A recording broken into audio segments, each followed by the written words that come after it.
জিলহজ্জের আবেগময় দৃশ্য। এই মুহূর্তে মক্কার আকাশের নিচে লাখো মানুষ শুধু একটি ডাক দিচ্ছে, লাব্বাইক আল্লাহুম্মা লাব্বাইক। চারদিকে শুধু সাদা ইহরাম।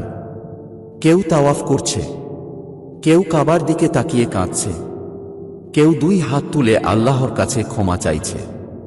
এক বৃদ্ধ হাজী কাঁপা কণ্ঠে তালবিয়া পড়ছেন, এক শিশু অবাক চোখে কাবার দিকে তাকিয়ে আছে, আর কেউ হয়তো জীবনের শেষবারের মতো আল্লাহর ঘর দেখছে। ভাবুন তো, দুনিয়ার কত দেশ, কত ভাষা, কত মানুষ, কিন্তু আজ সবার মুখে শুধু একটাই শব্দ, লাব্বাইক। এখানে কেউ ধনী না, কেউ গরিব না, কেউ বড় না, কেউ ছোট না।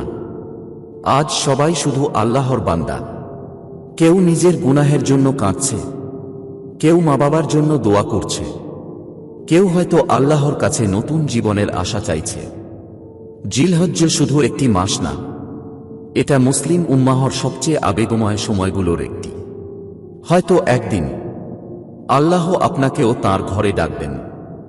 কমেন্টে লিখুন, লাব্বাইক আল্লাহুম্মা লাব্বাইক।